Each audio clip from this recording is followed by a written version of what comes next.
بسم الله الرحمن الرحيم. الحمد لله رب العالمين، نحمده ونستعينه ونستغفره ونعوذ بالله من شرور أنفسنا ومن سيئات أعمالنا. من يهده الله فلا مضل له ومن يضلل فلا هادي له. أشهد أن لا إله إلا الله وحده لا شريك له وأشهد أن محمدا عبده ورسوله. رضيت بالله ربا وبالإسلام دينا وبمحمد صلى الله عليه وسلم رسولا نبيا. قال رب اشرح لي صدري ويسر لي أمري واحلل عقدة من لساني يفقهوا قولي. أما بعد فيا عباد الله، أوصيكم وإياي بتقوى الله فقد فاز المتقون. Alhamdulillah, bersyukur kita kehadrat Allah Subhanahu wa Ta'ala kerana masih lagi memanjangkan usia kita, dan masih lagi pada malam ini kita diberi kesempatan dan kelapangan waktu serta dipilih oleh Allah Subhanahu wa Ta'ala untuk sekali lagi berhimpun bagi sama-sama menunaikan sembahyang fardhu maghrib secara berjemaah. Seterusnya sekali lagi meneruskan pengajian kuliah maghrib kita. Mudah-mudahan apa yang kita lakukan pada malam ini diberkati dan dirahmati oleh Allah Subhanahu wa Ta'ala. Jadi insyaAllah pada malam ini kita akan sambung pada muka surat 323, yang mana kita masih lagi membahaskan tentang tajuk besar, iaitu menghapuskan bentuk keluarga Islam. Dan kita tengah membahaskan perkara kecil ataupun tajuk kecil, keistimewaan keluarga Islam berhubung keharusan melakukan talak dan poligami. Dan kita masih lagi berkisar ataupun membahaskan tentang perkara yang bersangkutan dengan poligami tersebut. ثم قال المؤلف رحمه الله ونفعنا بعلومه في الدارين آمين يا رب العالمين. Apakah hikmah pengharusan poligami ini? Jadi malam ini penulis ini nak berkongsi dengan kita, apakah di antara keistimewaan yang terkandung di dalam sistem kekeluargaan Islam salah satunya poligami, seperti mana yang telah kita bahaskan pada minggu-minggu yang lalu. Dan pada malam ini penulis ini nak menceritakan pula kepada kita apakah hikmah kebaikan pengharusan poligami ini. Nah, abang kata poligami ini bukan wajib pada syarak, tapi dia hanyalah harus pada syarak. Bila kata harus pada syarak ni, kita mestilah pentakrifan harus ni. Buat pun tak apa, tak buat pun tak apa. Siapa yang masuk kategori yang boleh buat, dia boleh buat, dia buat. Siapa yang tak masuk kategori yang mampu buat, dia tak payah buat. Jadi orang yang boleh buat, janganlah duk pandang lengkeh dekat orang yang tak boleh buat. Contoh, sebab hukum dia harus saja, bukan wajib pun. Okey, jadi dia sebut dekat sini, apakah hikmah pengharusan poligami ini? Apakah perkara kebaikan, benefit, profit yang bakal kita perolehi ataupun yang bakal diperolehi oleh orang yang mampu melaksanakan poligami tersebut? Jadi kita ni berdoa ialah, tu yang saya ada sebut tu, niatlah nak nikah lebih, tak salah kan? Paling tak pun kita makan pahala niat. Ni sampai nak niat pun tak berani ni. Takut ini marah. Oh jadi nak niat kata aku ni kalau ada rezeki Tuhan izin, insya-Allah bisa lebih juga pada Tuhan. Bila tak tahu. Ni sampai nak niat pun tak berani. Bapa lagi nak nikah tunggu. Jadi kaedah kita ni niatlah. Sebab Nabi pernah menyatakan dalam sepotong hadis mahfuznya, niat seseorang muslim itu lebih baik daripada amalan. Nah, tak kata bila kita niat nak buat baik, tapi kita tak diizinkan oleh Tuhan untuk melakukan kebaikan, niat kita itu juga telah pun mendapat pahala di sisi Allah Subhanahu wa Ta'ala. Dan abang kata kita ada satu perasaan, keazaman, niat untuk melakukan kebaikan. Jadi dah malaikat tulis dah tu. Cuma bila kita buat betul kebaikan tersebut, baru dapat dua pahala. Jadi walaupun benda ni benda harus, yang mana kita mungkin tak masuk kategori yang layak lagi untuk melaksanakan perkara tersebut, tetapi disebabkan ianya merupakan sunnah Rasulullah SAW, maka kita niat juga untuk buat satu hari nanti dengan izin Allah Subhanahu Wa Taala. Kalau kita nak nikah orang kan, duk fikir nani nak makan apa, dia sendiri tak apa tu. Siapa orang lah ni pula nak nikah mau tahu kan, semua puluh-puluh ribunya, hati-hati mana ada lah kan. Mas kahwin memang 200 juga, belanja tu 12 ribu tak. Hak mas kahwin tu orang lelaki boleh bayar, hak belanja ni dan yang tak boleh nak bayar. Jadi nak bayar niat je lah. Mudah-mudahan dengan kuasa Allah Ta'ala, dengan izin Allah Ta'ala, Tuhan pilih kita untuk melaksanakan sunnah Nabi yang disebut sebagai poligami suatu hari nanti. Jadi apakah hikmah poligami? Merangkumi 3 faedah dia kata, iaitu untuk kaum wanita itu sendiri, yang pertamanya. Yang keduanya kepada kaum lelaki, dan yang ketiganya untuk masyarakat.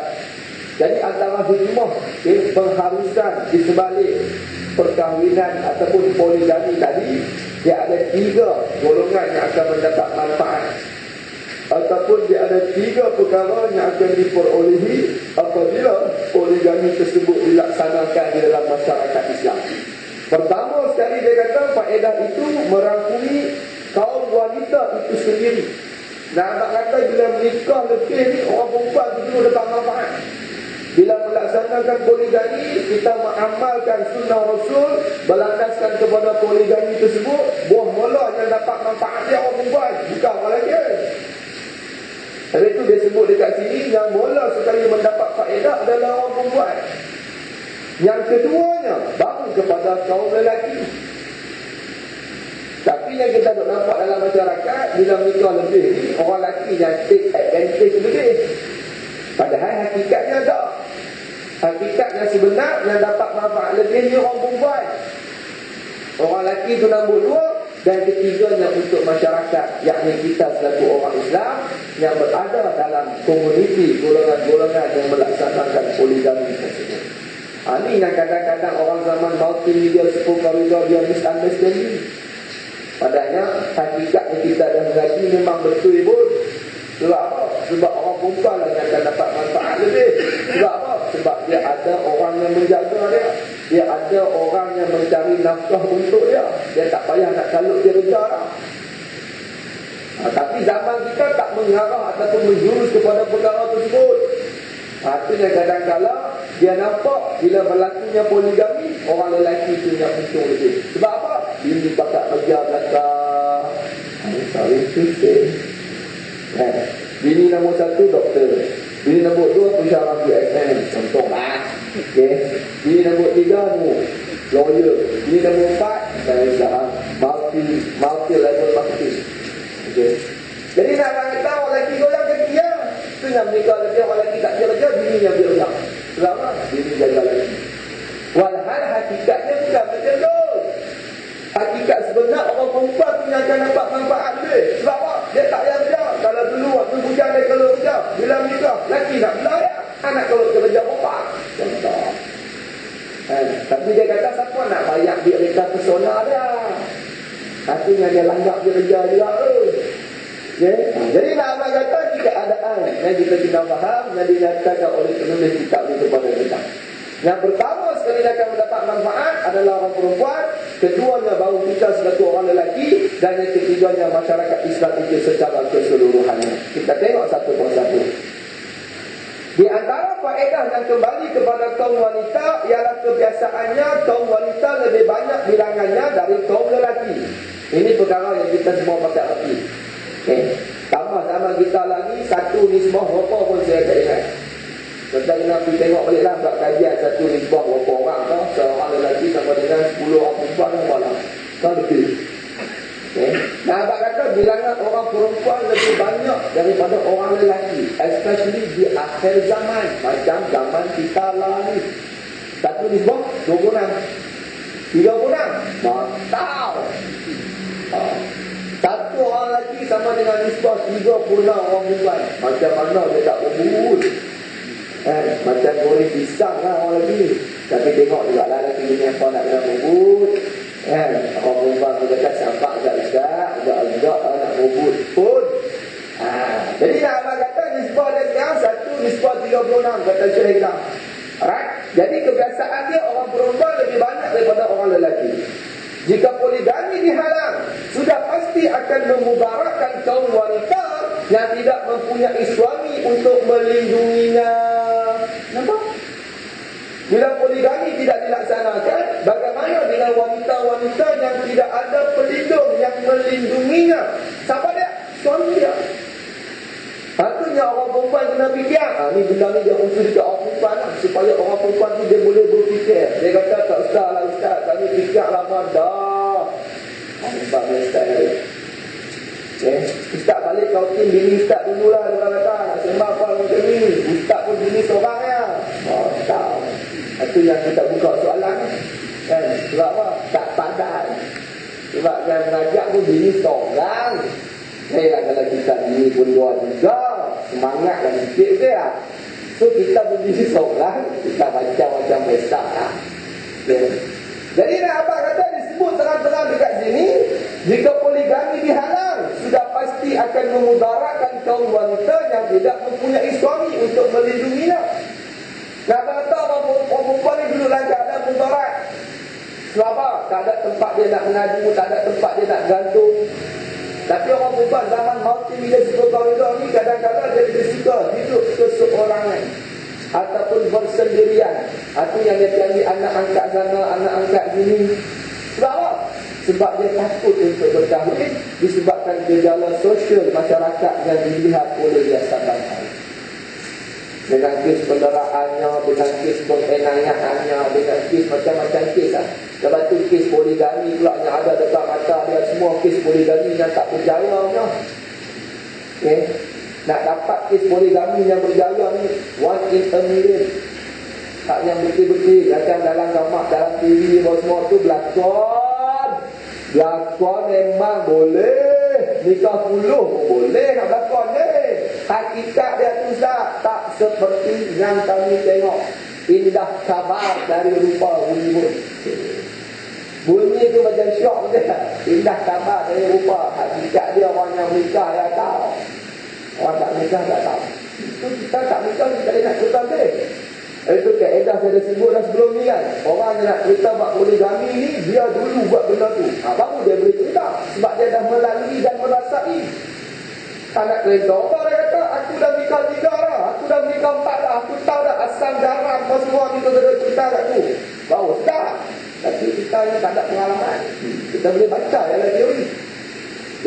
Tapi teori pun kita yakin seandainya kita betul-betul melaksanakan mengikut kita perintah Allah Ta'ala. Kita memang masuk dalam kategori lelaki yang sabar, lelaki yang redha, lelaki yang mampu untuk membimbing dan niat kita ikhlas juga, pasti Tuhan akan membantu kita. Cuma kita nak bagi yakin hati kita sendirilah. Betul kalau nak bersabar kalau tak ada seorang pun juga tambah saya juga. Jadi nak abang kata yang tu depend on individu. Baik yang bercakap, baik yang mendengar, kita tak sabar. Siapa yang dengar boleh buat, go on dulu. Jangan tunggu kami tunggu ustaz dulu lah. Tak payah tunggu. Boleh jalan dulu hampir. Aku kalau boleh lari, aku tinggal yang boleh. Abang boleh terang lah. Jangan lupa terkejut. Ingat utama nikah lagi 2. Bukan 1 lagi 2. Jadi 3 boleh. So, siapa boleh buat dulu, buat. Di kaedah, siapa yang boleh, buat. Jangan duk kira orang. Ustaz, tak ustaz. Tak. Jadi, kemudaratan ini dia kata, lebih jelas kelihatan apabila berlaku peperangan-peperangan yang meragut nyawa kaum lelaki. Dan apa kata kemudaratan yang berlaku, selalunya berlaku apabila apabila tercetusnya peperangan, macam zaman para sahabat terdahulu, macam zaman golongan salafus saleh, waktu zaman permulaan perluasan kuasa ataupun penyebaran agama Islam, masa itu kan banyak perang. Banyaklah lelaki yang gugur di medan perang. Sebab itu kebanyakan kita tengok kes poligami yang berlaku di zaman salafus saleh sebelum kita, semuanya yang melaksana dan mengamalkan poligami di kalangan golongan, yang mana mereka merupakan janda-janda yang kematian suami dalam peperangan. Sahabat dia balik nikah, balik bini kawan dia. Sebab apa? Nak jaga balik keluarga dalam sama waktu dia. Zaman kita lah mana ada perang di negara tu, kita bukan duduk di Palestin perang. Kan? Orang Palestin mungkin ada hujah yang paling kuat untuk melakukan poligami tersebut. Cuma setelah orang perempuan bila kematian suami dia tak mau dah nikah lain. Sebab cinta orang perempuan ni dia lain, tak macam cinta orang lelaki. Kita nak berputik semula tu susah. Orang lelaki tengah bercinta lah ni tak nikah lagi. Dan lagi cinta dengan orang lain lah. Orang tahu. Sebab hati orang lelaki ni dia lain. Sebab Tuhan buat kita ni cara lain. Tuhan buat naluri orang perempuan cara lain. Sebab itu orang perempuan dia boleh menanggung kesusahan demi kesusahan, wahnan ala wahnin yang Tuhan sebut dalam Al-Quran tu. Waktu bila? Waktu dia mengandung, senang nak menanggung kesusahan demi kesusahan, nak bawa dia lagi, nak bawa perut lagi. Kita teraduk bawa perut lah pun tak larat nak bawa dah, betul tak? Cuba bayangkan dia. Ada yang kata jiwa dia ni. Kalau kita lah mengandung kan, nak jalin, kuasa mampu dah doktor-doktor yang ada keliling kita semua nak kena ikat tangan, ikat kaki, kangkang besar. Lepas silap-silap mau tahu, tak kena flight hip, side hip semua kena. Lawan, orang lelaki dia jiwa lain. Tapi orang perempuan wahnan ala wahnin kata Tuhan. Menanggung kesusahan demi kesusahan. Insting dia, perasaan dia tak macam kita. Jadi, kalau itu ada kalanya dia pun tak mau dah bila suami mati. Lainlah kalau dia tu muda lagi. Itu pun take time lah. Bukan senang-senang nak jadi orang janda nak nikah dengan dia lah. Take time lah. Okay. Jadi nak abang kata disebut dekat sini antara keadaan kemudaratan yang jelas kelihatan apabila berlakunya peperangan-peperangan yang meragut nyawa kaum lelaki. Manakala bilangan kaum wanita dan janda pula melimpah dengan banyaknya. Kaum wanita dan janda. Nak kata wanitanya nak darah yang tak nikah lagi lah. Hak janda ni dah tahu dah memang kematian suami. Tu nak kata hak yang ada lelaki pun dah mati jadi janda, hak tak nikah lagi pun ada, tu dia akan menjadi ramai. Populasi dia ataupun kependudukan dia menjadi semakin ramai. Ramai apa? Ramai yang tak nikah. Jadi tu orang perempuan ni kaedah dia kita bukanlah suruh jual mahal. Okey. Pilih tu memanglah kena pilih. Jadi tu kita suruh pilih agama tu sebagai asas utama. Okay. Nak abang kata kita pun nak menerima calon menantu ni, sama sekali tengok agama dia. Nanti ni kaki semayang ke tak? Kaki main masjid ke tak? Zahir dah kita nampak elok. Bagi nikah lah anak muda. Sebab hakikat dia nak menyelamatkan anak kita daripada neraka Allah Ta'ala. Rezeki pejabat dunia ni itu Tuhan atok lah. Tuhan dah tetap dah rezeki kita. Tapi benda tu bukan prioriti utama di zaman baru ni dah 10 kali dah. Sebab prioriti utama lah tengok menantu aku hak yang nak takkan menjadi menantu ni pertama berjamaah. Okey, kedua, kereta apa dia pakai? Pak mentua pun hendak ekor, menantu pakai kelisa, tak jadi ya orang. Jadi dalam kata tu kadang-kadang benda tu menyebabkan perkahwinan menjadi perkara yang menyusahkan. Jadi gambarlah anak dara tua contoh. Hak janda, tara janda. Ini kemudaratan yang berlaku. Tempat kita ni mungkin tak sampai tahap kritikal macam negara-negara Arab lagi. Negara Arab dah memang kritikal dah sebenarnya. Memang dah jadi satu trend dalam masyarakat mereka. Nak nikah memang hang lagi tak ada rumah, tak ada kuli permit, tak ada kerja betul-betul. Dia tolak mentah-mentah. Tak payah try lah pergi nikah dengan Arab. Untuk orang ada keinginan kan. So sama-sama deal dengan anak Arab mana-mana kita deal. Dia tengok handuk hotel apa. Tak ada hotel diri dia kata tak jadi dengan nikah dengan anak pun. Kadang-kadang untuk duduk 5 star, sebulan duduk 5 star. Tak, dia memang orang Malaysia dia banyak. Bawa ada harapan lah, kita nak bernikah dengan anak dia. Kalau tidak, ma'asalam wa ila liqa' lah. Okay. Jadi ini penyebab-penyebab utama berlakunya masalah-masalah dan kemudaratan tersebut. Okay. Maka di kala ini Islam mengharuskan poligami dengan menjadikannya sebagai satu kelonggaran, rahmat dan pengawalan kepada masyarakat, dari terjerumus kepada kehinaan dan porak-poranda sosial yang tidak mustahil berlaku berikutan kewujudannya kaum perempuan tanpa kaum lelaki. Jadi disebabkan oleh keadaan tadi, ilat tadi tu, sebab dia tu, maka Islam mengharuskan poligami tadi.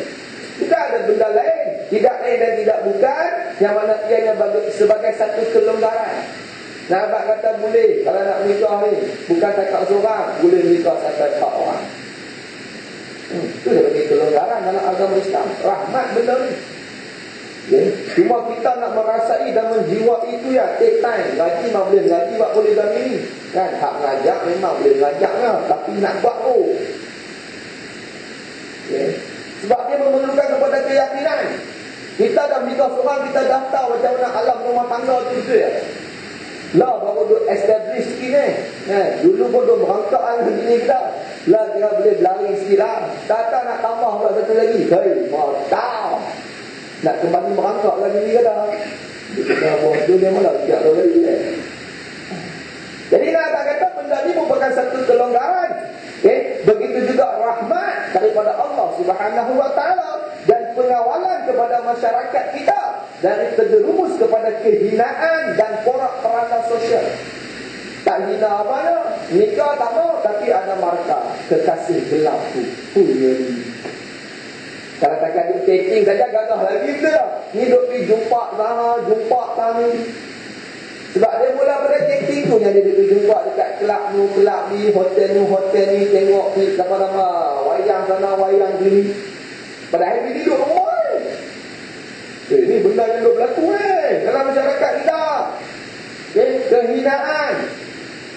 Sebab itu Islam mengharuskan poligami. Sebab itu orang perempuan dia kena nampak benda ni. Sebab apa? Nak jaga kaum sejenis dia juga. Tapi dia kata orang perempuan macam insan.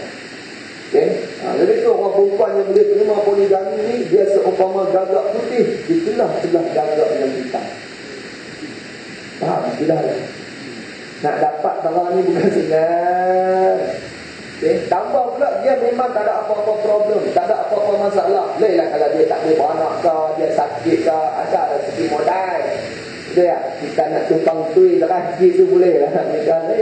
Dia kata apa je kurang. Kita buah-buah yang kurang memang tak ada kurang apa.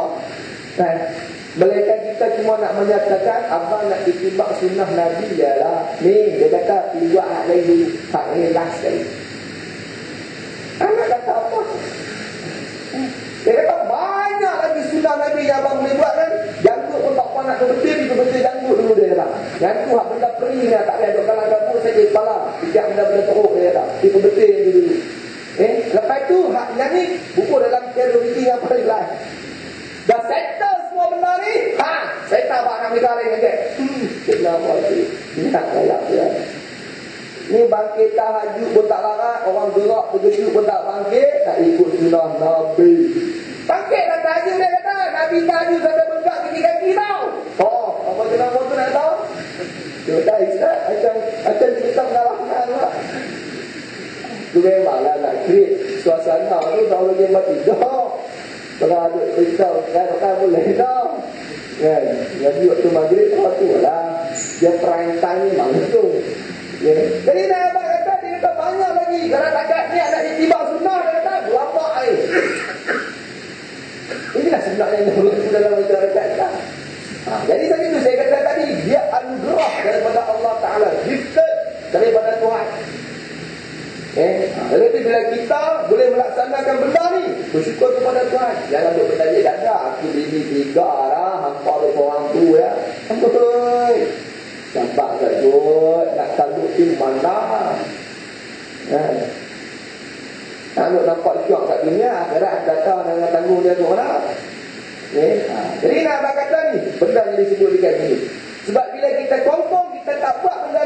maka masyarakat kita akan terjerumus kepada kehinaan. Sebab orang perempuan pun ada passion gila dia, orang lelaki pun ada passion gila dia. Tak jenis gila dia kan. Lelaki keluar pintu depan, dia keluar pintu belakang. Itu gila.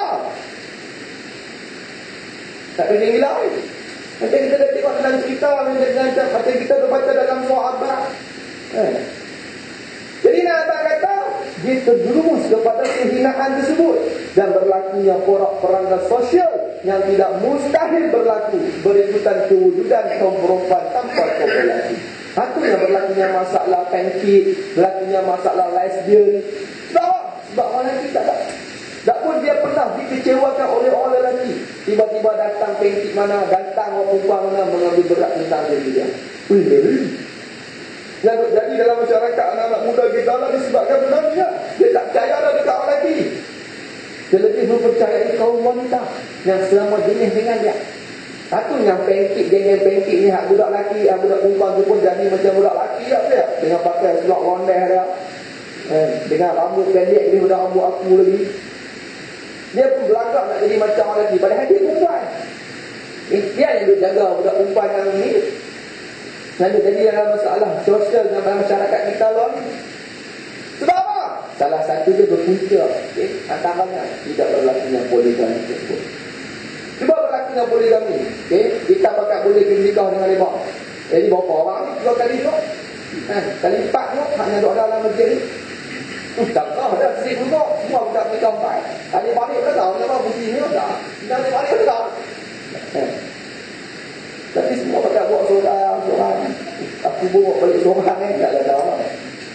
Rumah menang seorang, tapi belum kau seorang, macam ni, buat jok sikut. Jok lewat ke SPU ni, buat apa. Jadi nak abang kata, ini keadaan yang dinyatakan oleh penulis kitab ini, yang bakal diperolehi oleh kita, yang tidak menitik beratkan ataupun mengamalkan perkara tersebut. Tidak hairanlah dia kata di masa ini poligami menjadi satu masalah sosial untuk kebaikan umat. Apa? Dan abang kata antara solution yang terbaik yang ada dalam Islam, yang tak ada dalam agama lain untuk menyelesaikan masalah masyarakat, apa dia? Poligami. Tapi benda ni bukan senang ni, hanya nak kempen. Yang apa dulu dia boleh buat. Tu yang baru ni kalau kita tengok balik lah kan. Sebab saya pilih apa nama kursus guru tak merah ni dah video lawyer jadi dia cerita bagaimana Umujah mengeluarkan buku teks menurut pandangan Islam yang ditulis oleh dia dengan Arkam. Sebab Arkam sekarang ni sorry nak siapa pakai Arkam tanya kat SD saya tak kata apa lah, hanya dah okey alright lah. Dan abang kata dia orang sekarang ni dah masuk generasi yang ketiga. Generasi pertama melahirkan generasi yang kedua. So generasi kedua ni yang mana melahirkan generasi ketiga ni, yang mana generasi ketiga ni dia akan berkahwin antara sama-sama mereka. Mereka tak memerlukanlah kepada ahli babu sekarang ni kalau ikut kaedah Arkam. Nama pula Global Ethic ke Ikhwan Global ke apa kali nama dia boleh juga. Tapi nak abang kata pergerakan dia orang sekarang ni berlandaskan kepada konsep poligami yang kita mengaji ni. Mereka buat benda ni. Konsep poligami tadi kan, dia melahirkan generasi ketiga, yang mana generasi ketiga ni akan berpoligami sesama mereka, yang mana mereka sudah tidak memerlukan lagi kepada ahli-ahli baru. Dia boleh survive dalam keadaan tersebut. Apa konsep yang mereka gunakan untuk membanyakkan kumpulan mereka? Poligami. Sebab memang daripada poligami akan berlakunya pertambahan individu ataupun kumpulan tersebut. Kalau seorang boleh menikah 4, bayangkan anak dia semua menikah 4, main badak semua menikah 4. Tak main ni. Kalah MLM multi level marketing. Jadi ini keadaan. Dulu bila sebut buat poligami, kita nampak akal. Antara contoh terbaik yang kita boleh ikut. Sebab itu kita ni benda-benda yang betul kita kena kata betul. Tak salah kita kena kata salah lah. Masalah akidah apa semuanya bersangkutan dengan percakapan akidah yang sebenar, kita katalah salah. Hak yang tak betul, betul ya. Tapi buat ni pun dah betul, dia tilangi tak mau bagi betul pula dah. Dulu duk pakai serban buah elok, dah berpunyai kemas songkok dulu hilang dah. Buang habis semua sunnah-sunnah dah, masih ada. Kalau betul lah kita ni nak memperjuangkan sungguh sunnah Rasulullah ni, kita punya identiti kita tak buat apa. Arkam ni dikenali dengan jubah dan serban kan.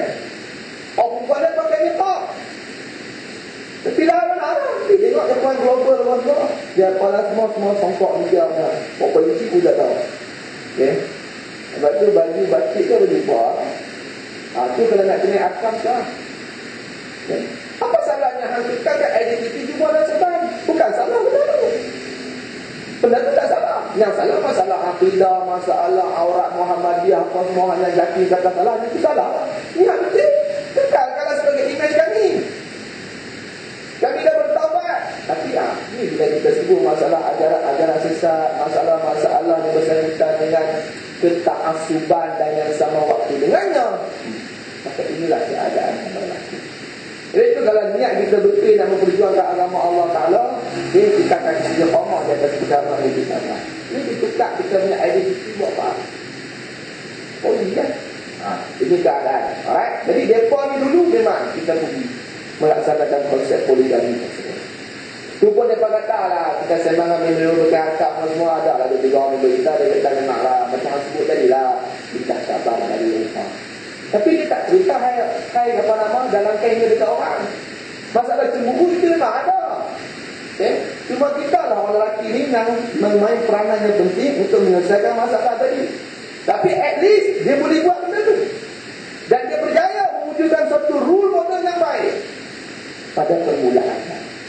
Maka pada pertengahan dia dengan kes-kes yang berlaku yang dilakukan oleh mereka, maka menyebabkan dia juga terkubur begitu sahaja. Itu siapa nak memperjuangkan benda ni? Agak-agak kita yang mengaji kitab kita, ataupun orang yang bercakap ke, ataupun kita sekali, sama-sama melaksanakan perkara yang kita bahaskan pada malam ini. Balik fikir-fikir salah sendiri. Kadang-kadang dia kata poligami penting kepada seseorang suami. Ini kadang-kadang. Bila kata kadang-kadang ni, dia bukan dia sampai kes-kes tertentu. Dia panggil kes-kes terpinggir. Alright. Kadang-kadang dia kata poligami penting kepada seseorang suami, seperti suami yang mempunyai isteri yang mandul, nampak? Atau isteri yang sakit, yang tidak mampu melayannya, atau suami mempunyai syahwat yang luar biasa, tidak cukup untuknya seorang isteri kerana syahwatnya memaksa dirinya melepaskan hajatnya. Itu ni kadang-kadang berlaku. Itu yang kata tadi tu, bini kita mandi ke, bini kita sakit ke. Cukup kalau ikut kaedah mandi ni macam biasa. Kalau kita baca sirah Nabi Ibrahim AS, lama mana Allah Ta'ala tak beri anak kan Nabi Ibrahim. Okay. Jadi nak abang kata, alasan tu memang boleh kita guna. Tapi kalau kita orang yang bersabar, kita berdoa, bertiak, Nabi boleh. Tapi alasannya boleh guna. Kalau isteri kita sakit, isteri kita mandi untuk nikah, itu satu. Ataupun kita masuk generasi ataupun kategori ketiga. Okay? Suami yang mempunyai syahwat yang luar biasa. Memang Red Bull punya geng. Tak. Red Bull kan, lembu merah kan. Tengok botol pun saya lagi noyak kan. Jadi nak abang kata ataupun kita masuk kategori yang ketiga ni. Selalunya orang lelaki masuk kategori ketiga ni lah.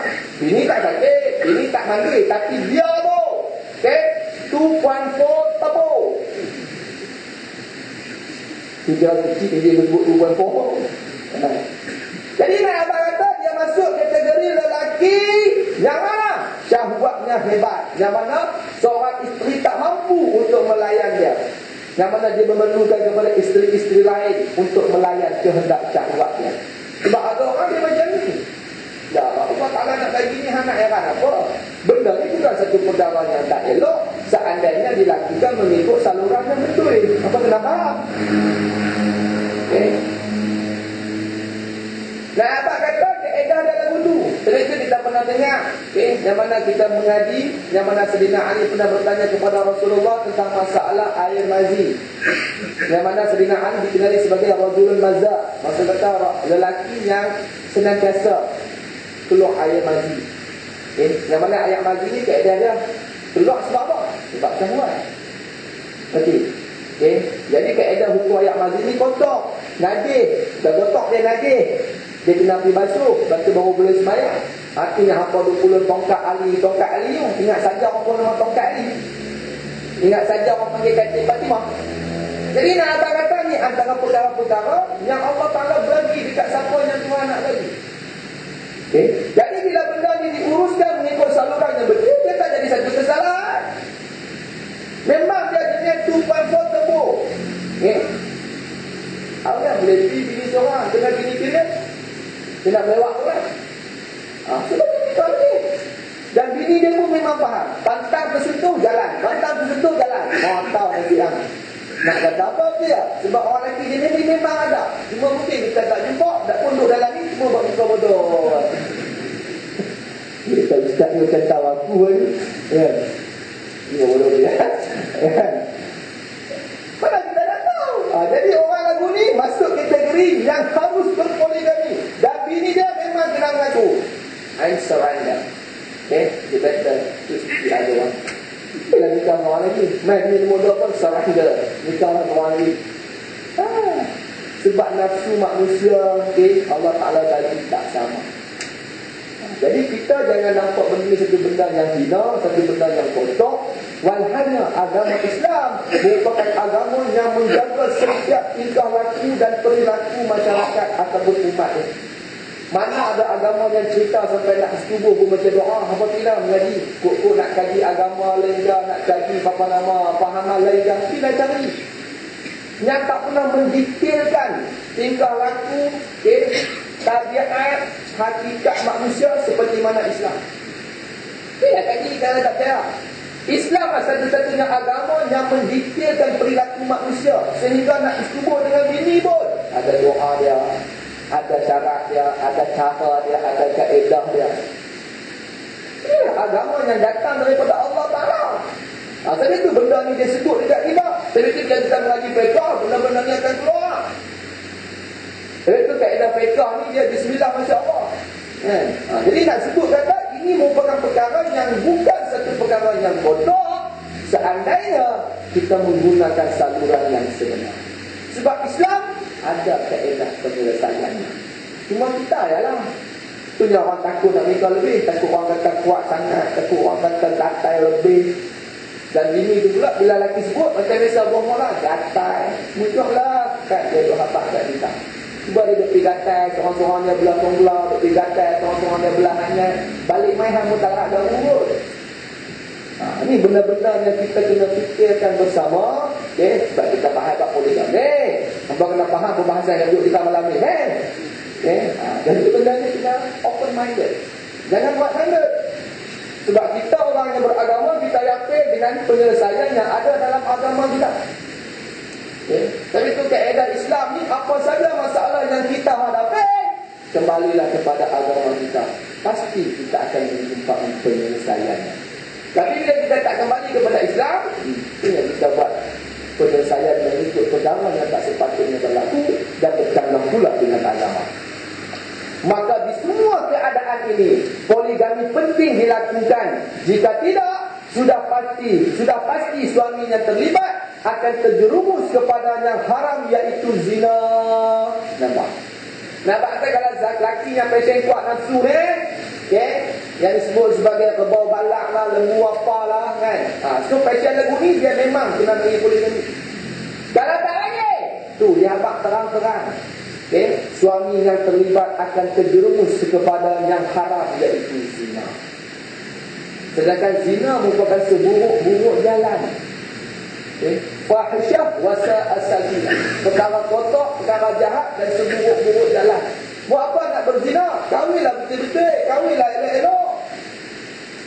Zina bukan penyelesaian. Zina menambahkan lagi masalah yang dihadapi.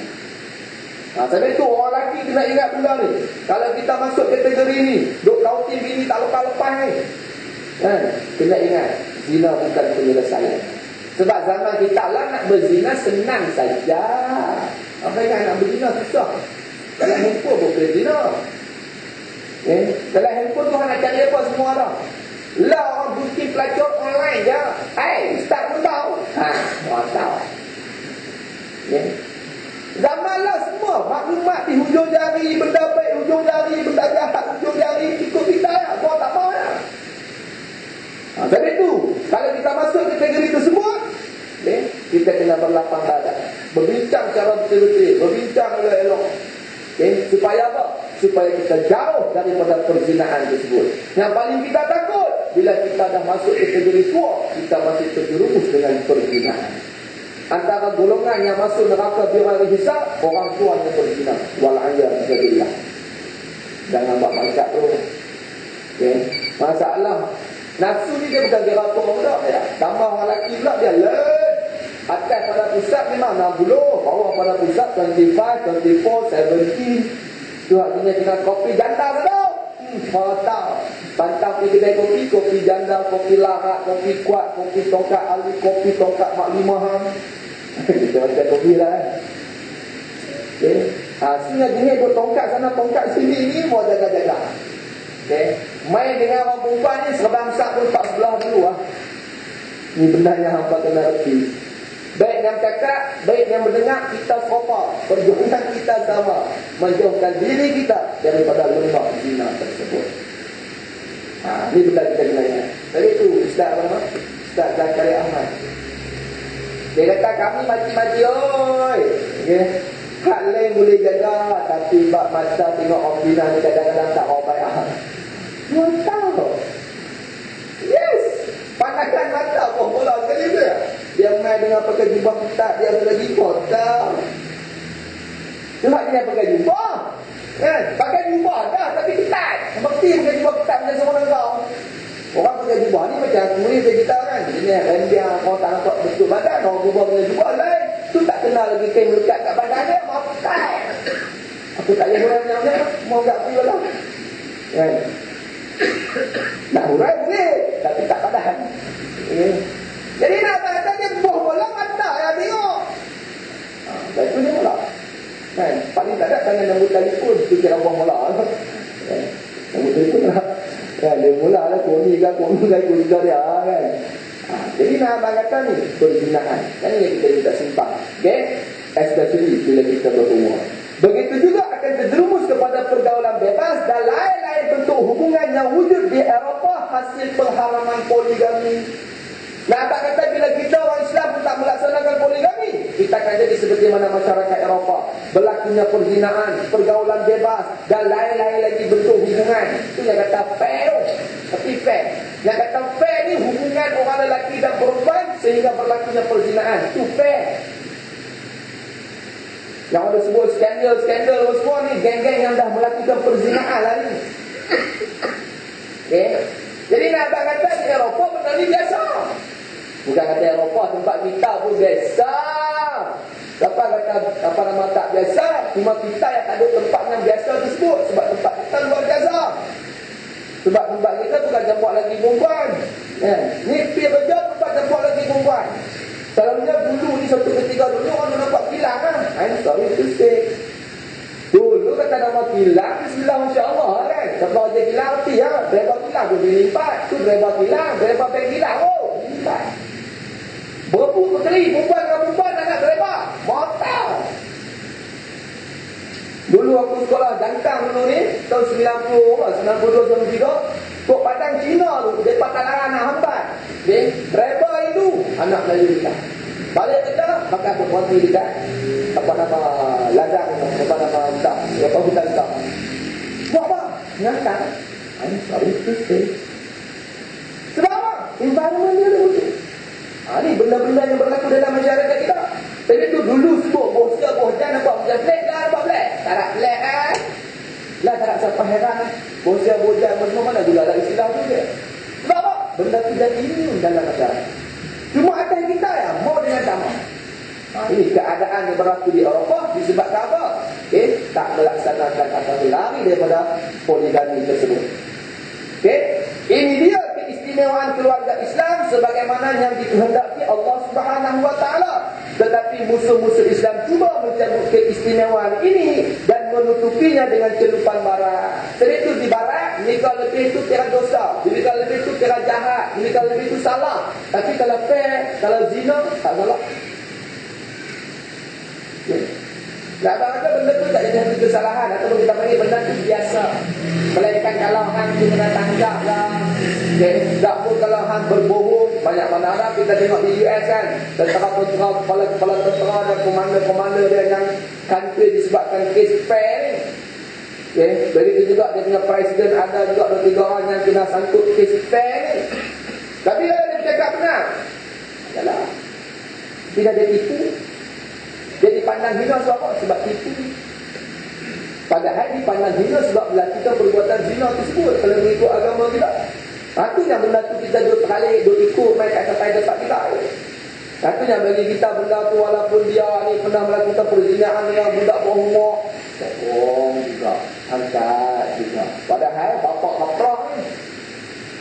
Kan? Why? Inilah keadaan yang berlaku. Okay? Yang mana menutupi dengan telupan barat, ini akan kita bicarakan kemudian. Okay? Taktik-taktik musuh Islam dalam menghapuskan keluarga Islam. Wallah subhanahu wa ta'ala alam. Kita sambung pada minggu yang akan datang. Malam ni ada 2 tahlil yang nak kena pergi buat. Itu soalan depan-depan. Sorry. Yang baik semua datang daripada Allah subhanahu wa ta'ala. Segala kelemahan dan kekurangan daripada diri saya sendiri. Bismillahirrahmanirrahim. Allahumma salli ala sayyidina Muhammad wa ala sayyidina Muhammad. Allahumma aftah alaina futuhal arifin bihikmatika wa ansur alaina min khazain rahmatika wa dzakirna ma nasina wa 'allimna ma jahilna bi rahmatika ya arhamar rahimin. Rabbana atina fid dunya hasanah wa fil akhirati hasanah wa qina 'adzabannar. Wa sallallahu ala sayyidina Muhammad walhamdulillahi rabbil alamin.